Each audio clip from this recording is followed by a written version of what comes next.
Bienvenidas, bienvenidos a un capítulo más de su podcast favorito, Agenda de Todas. Escucha, cuestiona, acciona por el Sistema Michoacano de Radio y Televisión. Y hoy estoy muy contenta, hoy tenemos una invitada muy especial que primeramente le agradecemos mucho por estar aquí con nosotras. Vamos a hablar de dos temas muy importantes y muy necesarios de hablar, de socializar y de poner en todas las agendas de México y de los estados también. El número 1 es la Ley 3 de 3 contra la violencia y el número 2 es la movilidad. Y está con nosotras y con nosotros Oti Reyes. Ella es feminista abolicionista. ¿Cómo estás, Oti? Muy bien, Vero, muchísimas gracias por invitarme a este espacio y contentísima de poder platicar de esto tan importante para todas. Sí, y además Oti pues ha estado varios años en el activismo político, entonces está inmersa en estos temas y además tiene experiencia sobre esto. Entonces, si te parece bien, nos gustaría hacerte unas preguntas. Nos mandó dos Fer, otras dos son mías, que le mandamos saludos a Fer.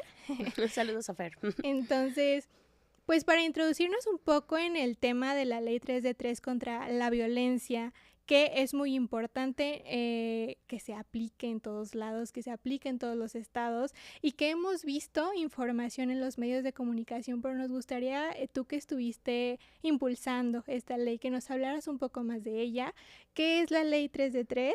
¿Cómo surge y en qué estados está legislada? Bueno, pues como la mayoría de las iniciativas y de las reformas que nace desde la ciudadanía, de las mujeres y desde su colectividad, pues claro que vienen de estas experiencias, ¿no? De estas violencias que hemos vivido durante todos estos años.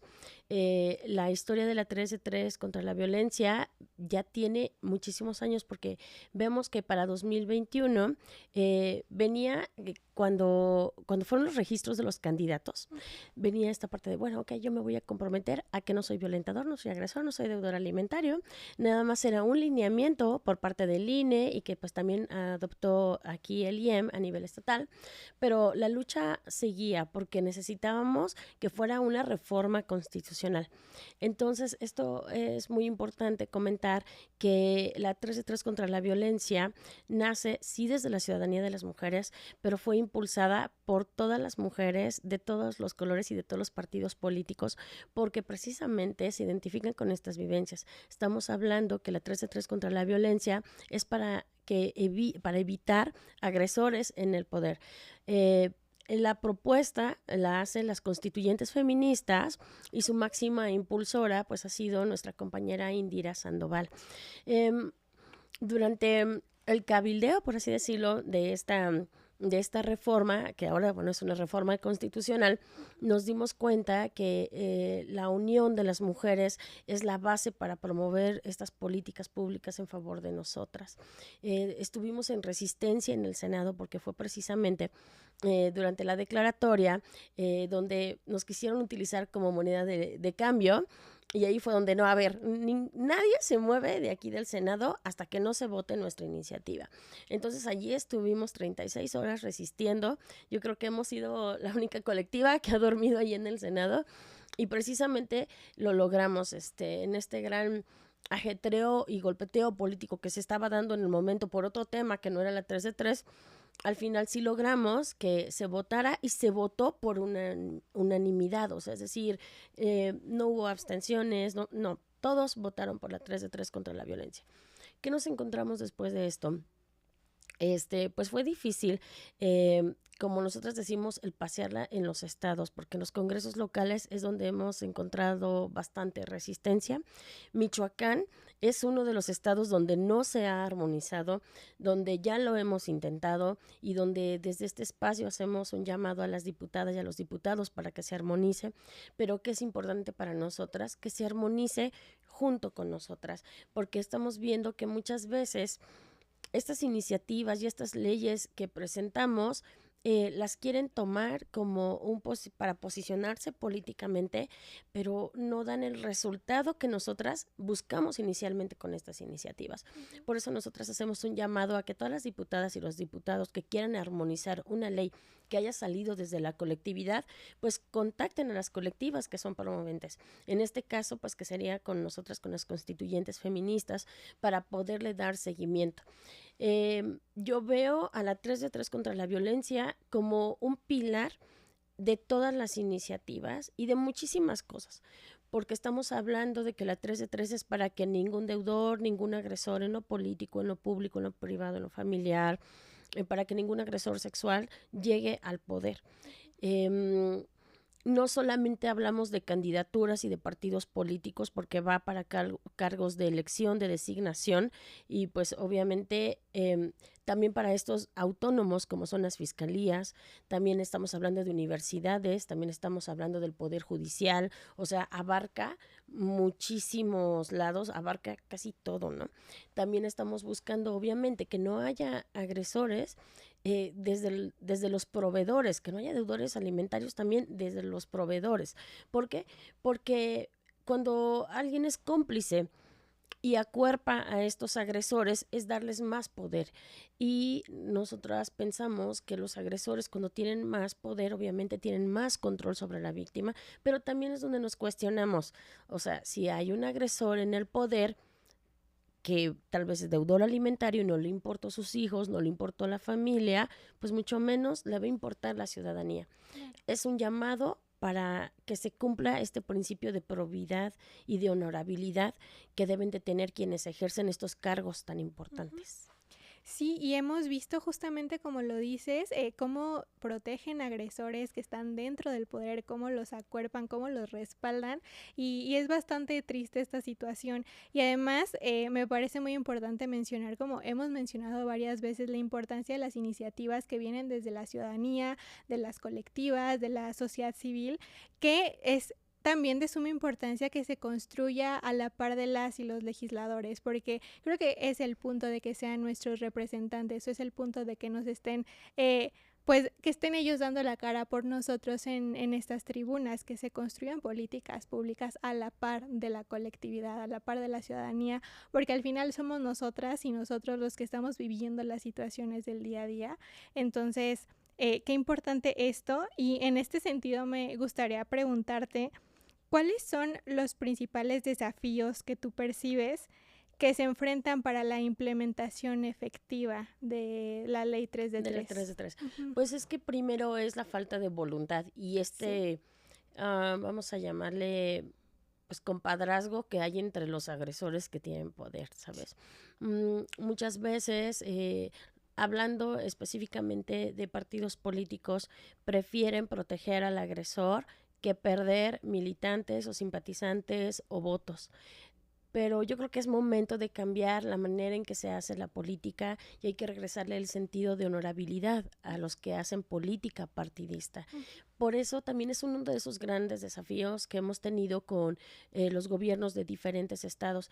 Yo recuerdo que en el 2023, cuando precisamente estábamos viendo el tema de la 3 de 3 y que presentamos aquí ante el Congreso un documento porque era necesario, como quien dice, la votación para que pues pueda ser reforma constitucional, eso de ponernos todas en colectividad y crear un documento casi rogándoles para que hagan lo que a ellos les tocaba hacer. Uh-huh. Pero en 2023, en ese entonces, apenas teníamos desde la colectividad 70 denuncias de deudores alimentarios y de agresores, o sea, por violencia familiar, uh-huh, que participan, que unos trabajaban en el Congreso y otros pertenecían a partidos políticos, a los comités estatales, distritales y municipales. Solamente 70.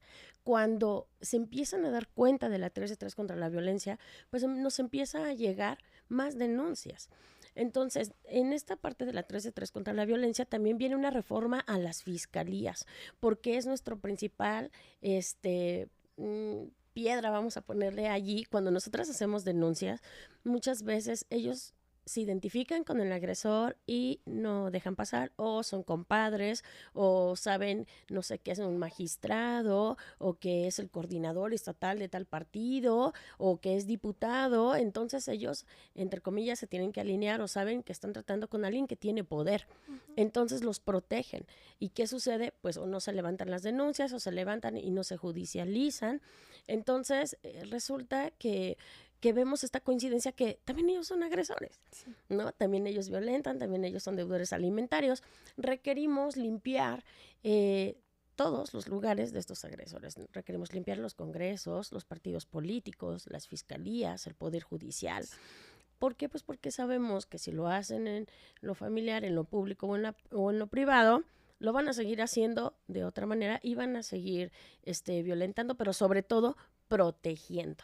Entonces, yo creo que ese es el principal tropiezo o la principal pared, ¿no? La falta de voluntad de quienes pueden tomar la decisión de armonizar. Uh-huh. Lo personal es político. Justamente. Y tienes toda la razón en este sentido de si no les interesa su familia, si no les interesan sus hijas y sus hijos, ¿cómo pretenden que les interese la ciudadanía? O sea, si son violentos en un lado, van a ser violentos en todos. Y ahorita mencionando justamente al Poder Judicial y a personas que han cometido delitos, a personas que han sido agresoras y agresores, precisamente hay una asociación civil que se llama Defensores, me parece, que se dio a la tarea en estas pasadas elecciones judiciales de analizar los perfiles de las candidaturas a pues todo lo que elegimos en la pasada elección. Sí. Entonces las dividían en candidaturas de alta peligrosidad, media y baja. Y veíamos que en las candidaturas de alta peligrosidad había personas, candidatos sobre todo, pues con denuncias, con carpetas de investigaciones abiertas, y son candidaturas que no se retiraron. O sea, sabemos por los medios de comunicación que se retiró, me parece, el 1% de candidaturas, pero había otras tantas que de verdad solamente teníamos que investigar un poquito para ver todo lo que había detrás de eso. Entonces, arroba partidos políticos y diputadas, para que pues hay que poner atención en esto, hay que dejar de acuerpar, hay que dejar de respaldar a los agresores que están en el poder y a los que buscan estar en el poder también. Claro, yo tocaste una palabra muy importante. Fíjate que precisamente dentro de estas armonizaciones, Yucatán ha sido un referente muy importante. Bueno, Yucatán ha sido bastión también de este feminismo y de esta incidencia política que tenemos las mujeres, pero en Yucatán, cuando armonizamos en lo estatal, viene desde la denuncia, que esto es muy importante porque la mayoría pues, de las carpetas no se judicializan. Y Mérida acaba también de armonizar en lo local, bueno, también desde la denuncia. Entonces, esto es bien importante porque muchos gobiernos, muchos congresos dicen, sí, ok, bueno, vamos a armonizar la 3 de 3, pero van a ser bajo mis reglas. Vamos a armonizar el registro de deudores alimentarios, pero va a ser bajo mis reglas. Y discúlpenme, pero es que así no funciona. Cuando vienen estas iniciativas que nacen de las violencias, viene de una manera y es por algo, es porque requerimos tapar todos estos huecos, ¿no? También es muy importante mencionar que, por ejemplo, en el caso de Michoacán, donde requerimos que se armonice, pues que a la par se armonicen también a nivel municipal, porque tenemos que proteger a nuestras compañeras que trabajan en los municipios, o sea, hablando de institucionalmente, ¿no? Entonces, ¿pero cómo? Pues desde la denuncia. Y también, obviamente, que se armonicen las fiscalías. O sea, tenemos que empezar a liberar todas las instituciones de estos agresores. ¿Por qué? También hablando de estas instituciones de gobierno, porque no importa que fuera la Secretaría de la Mujer, si hay un agresor que tiene o que viene con una línea directa de un gobernador, de una gobernadora, no sé, de un recomendado a nivel nacional, por lo general siempre le dan preferencia, ¿sabes? Y es complicado porque entonces, ¿dónde quedan las mujeres que son víctimas? Cuando se supone que es a quienes tenemos que proteger y obviamente darle honorabilidad a nuestras instituciones, ¿no? Que es lo que merecemos como ciudadanos. Totalmente, y tocas un punto muy importante que casi no se toca en lo público, en las conversaciones del día a día, que son los municipios.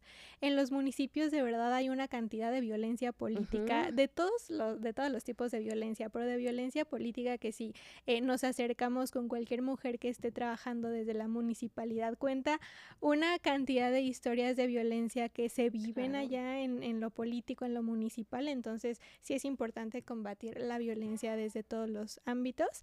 Y Aquí sí, mi reconocimiento, porque a mí me gusta mucho cómo expresa el reconocimiento a las colectivas y a las personas como a las mujeres como tú que están impulsando leyes de este estilo, porque al final las leyes nos afectan o nos benefician a todas y a todos.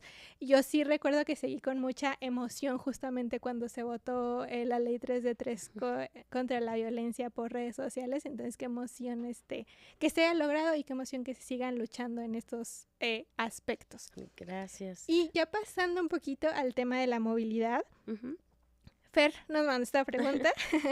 Dice, sobre movilidad, ¿qué puedes decirnos de los derechos de los peatones y si consideras que hay un problema sistémico que las mujeres atravesamos? ¿La movilidad es igual para hombres y mujeres? Pues fíjate que en este tema de movilidad precisamente estamos promoviendo desde la colectiva donde yo pertenezco, la ley Velvet. Precisamente habla de esta parte donde cómo la violencia vial nos ha ido afectando. Sí es diferente, yo creo que para todos en general es muy diferente porque no es lo mismo lo que vivimos las mujeres, hablando de movilidad, que los hombres, que las mujeres con discapacidad, las mujeres indígenas y todos los demás sectores que en ellos rodean, por así decirlo, ¿no? Pero que sí es importante. Recordemos, de hecho hay un comercial que a mí me llama mucho la atención donde dice las mujeres siempre estamos cargando al mundo porque cargamos al mandado, a los hijos, a los abuelos, ¿sabes? A los alumnos y es muy importante que se adecue todo para nuestro día a día como nosotras. Y no solamente estoy hablando en este aspecto como peatonal, sino que también las mujeres andamos en moto. Las mujeres, claro que también manejamos, no solamente manejamos carritos, también manejamos trailers, o sea, todo se tiene que adecuar, por supuesto que sí, porque somos diferentes. Hombres y mujeres somos diferentes. Luego dicen, ay, pero que no están buscando la igualdad. Claro que estamos buscando la igualdad porque somos diferentes y necesitamos que a través de la equidad como herramienta se ajuste todo a nuestros parámetros, pero sobre todo a nuestro estilo de vida. Eso es muy importante.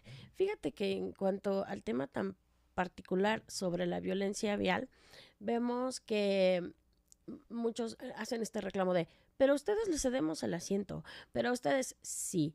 ¿Por qué? Pues porque somos las que más nos movemos, pero también somos las que más necesidades tenemos de cierta manera, ¿no? Por ejemplo, pues luego a veces estamos cargando a nuestros propios hijos en la panza, ¿no? Claro. Entonces, o sea, empezando por allí, ¿no? Y no es un tema tan sexista como lo quieran decir o misógino, pero sí tenemos que entender que se tiene que adecuar para nuestra rutina de día a día. He estado notando también, bueno, ahora que he estado caminando por las calles de aquí de Morelia en específico, hay muchísimos hoyos, hay muchísimos baches, las rampas están por ninguna parte. Yo tengo amigas que son de talla baja, tengo amigas que andan en silla de ruedas, tengo amigas que son adultas mayores, que traen bastón y no hay rampas adecuadas para que ellas puedan bajar ni subir, ni con las carriolas, ni con la silla de ruedas y los escalones, o sea, una persona de talla baja que suba esos escalones, o sea, tiene que buscar la rampa, ¿no? Sí. Igual para el tema del transporte público, o sea, no tenemos guías para las personas con debilidad visual, que es bien importante. Fíjate que precisamente aquí al lado de Catedral la semana pasada me encontré con una persona que necesitaba tomar la combi roja y así estaba de, me ayudan, ¿en dónde la tomo? Entonces tenemos que ser conscientes y generar estas políticas públicas que sean, que nos pongan a nosotros en un piso parejo. O sea, no es lo mismo que nosotras que tenemos este privilegio de caminar sin ningún problema, andemos por la vida y después nos encontramos a adultos mayores y personas de talla baja y demás, con una gran dificultad para moverse en su propia ciudad, para hacer lo básico, porque inclusive hasta llegar al banco y entrar a un banco requiere como que esta parte de la rampa, pero peor aún cuando se presentan ante, digamos, al trámite que quieran hacer, ¿no? No sé, en el banco, en una oficina de gobierno, todo en alto, ¿sabes? Todo está pensado para nosotros con privilegio sí. Y para los demás así como que pues te vamos a poner aquí una rampita y aquí te vamos a poner un escaloncito y te voy a bajar un poquito, no sé, la vitrina, pero hasta allí. Y no, yo creo que tiene que ser algo integral y igualitito para todos. Hablamos también de que no hay señalamientos, por ejemplo, una persona sorda que no sepa leer, o sea, ¿qué onda? ¿Para dónde me voy? ¿Cuál es el micro que va a alberca? ¿No? ¿Sí me explico? Sí. Entonces eso es muy importante. Yo creo que estamos súper atrasados en todo el tema de movilidad, así a grandes rasgos. O sea, estamos así como que... Y es que en las campañas políticas todo es inclusión, ¿no? Pero ya a la hora de transformarlo a la realidad de las personas que no tienen estos privilegios que nos están mencionando, pues ya ahí no somos ni tan inclusivos ni nos preocupamos tanto por el prójimo. Entonces, ya nos respondiste un poquito de la siguiente pregunta, pero... ¿qué cambios en las políticas públicas y leyes consideras que son necesarias para prevenir la violencia vial y para proteger a las víctimas de violencia vial también? Fíjate que precisamente hablando sobre Ley Velvet, que es la iniciativa que estamos trabajando ahorita un poquito más en la Ciudad de México, estamos hablando de que tenemos que ponernos a leer precisamente cuáles son las sanciones, para qué y de qué. Yo tuve un accidente de moto hace un año donde quien golpeó mi moto me quitó también mi casco, pero no pasó nada. O sea, allí la que tuvo la culpa fui yo. Y en este tema en particular de Velvet estamos hablando de una niñita de 1 año 10 meses que fue víctima de un hombre que iba drogado, que iba ebrio y en plena conciencia de que estaba mal, decidió pasarse un alto y la atropelló. Ella iba con su padre en brazos y pues desgraciadamente no sobrevivió. Pero ¿con qué nos enfrentamos? Que pues cuando llegamos a la fiscalía ni tomó sus datos, ni tomó su credencial porque lo conocían, ¿sabes? Y pues porque dijeron, ok, de todas maneras va a pagar una multa y va a salir. Entonces cuando nosotros empezamos a leer el código y que esto que el otro, dice, lo que pasa es de que si hubieran sido más de 2, sí, pero como nada más fue una persona la víctima y no pasa nada. Entonces, caray, ¿hace cuánto que se hizo esta ley? ¿Se ha reformado? ¿No se ha reformado? Entonces, el llamado otra vez a las diputadas y a los diputados es 2 cosas bien importantes, que cuando generemos una iniciativa que creemos que tiene que funcionar para la ciudadanía, pues caminemos por tierra y empecemos a hablar con víctimas, empecemos a hablar con los sectores. O sea, esto es muy importante, no puede ser así de, ay, se me acaba de ocurrir algo, o sea, ¿por qué no hacemos? No, o sea, tenemos que ver a cuántas personas son afectadas por esto, cuál es el problema principal para poder hacer esas reformas importantes y crear estas iniciativas. Y 2, no hacer estas iniciativas a modo, o sea, ahora sí que voy a hacer un pequeño paréntesis, estaban hablando hace unos días de que una iniciativa que para la paridad, que esto y que el otro, híjole, nosotros desde la colectividad lo cuestionamos muchísimo, ¿no? Y decimos, a ver, espérenme tantito, ¿por qué? Pues porque cuando creas iniciativas que hablan sobre paridad, que hablan de este tema para la protección de los derechos de las mujeres, políticos, como quieras, y no se hacen desde una visión pues ya no tanto feminista, pero sí de género, con tus gafas violetas, dices, ¿va a funcionar o no? O solamente lo están utilizando como un arma política. Claro. Y es donde tenemos que cuestionar y cuestionarlos a ellos. Sí. Por eso nosotros comentamos esta parte. ¿Quieres generar una iniciativa que beneficie, por ejemplo, a los peatones? Pues sentarnos a platicar con ellos en su día a día. Queremos generar una iniciativa sobre paridad. Sentémonos a platicar con las compañeras que están en eso, con las colectivas, con las mujeres que han sido víctimas de violencia política. O sea, porque es importantísimo. Digo, es que para eso nos representan en los congresos, ¿no? Sí, justamente. Y, se nos fue rapidísimo el tiempo. Pero tenemos aquí 2 llamados muy importantes. El primero, a ver, Congreso del Estado de Michoacán, ¿por qué no se ha aprobado y armonizado la 3 de 3 contra la violencia? Justo, ¿A ¿no? qué le estamos teniendo miedo, no? ¿A quién están protegiendo que no Ajá. quieren armonizar la 3 de 3? Y la segunda, vamos a estar muy al pendiente de la ley Velvet, porque creo que, Claro. bueno, yo no sabía, estoy segura que muchas y muchos quienes nos están escuchando tampoco sabíamos esto de que tenía que ser de 2 en adelante para que pudiera surtir efecto la justicia, que es un derecho de todas las personas, se supone. Entonces vamos a estar muy al pendiente de esto. Muchísimas gracias por acompañarnos. No, gracias Nos a has ti, Vero. enseñado un montón el día de hoy. No, gracias por la invitación. Y muchas gracias. No sé si quieres decir algo para terminar. Un pequeño comercial nada más. Claro, hay que darle continuidad a lo de la 3 de 3 contra la violencia, porque ya viene el 2027 y tenemos que mostrar servidores públicos que sean honorables a su cargo. Y número 2, otro comercial, pasen por nuestra página de Justicia para Velvet, y en Instagram estamos como Ley Velvet para que se puedan enterar un poquito más de esto y empecemos a generar políticas públicas a favor de la gente, pero que vengan desde la ciudadanía. Que realmente sean políticas públicas, Justamente. No solo de nombre, ¿verdad? Así es, muchas gracias. Muchas gracias a ti y recuerden que esto es Agenda de Todas. Escucha, cuestiona y acciona. Nos vemos en la próxima. Las opiniones vertidas en este podcast son de exclusiva responsabilidad de quienes las emiten y no representan necesariamente el pensamiento del canal.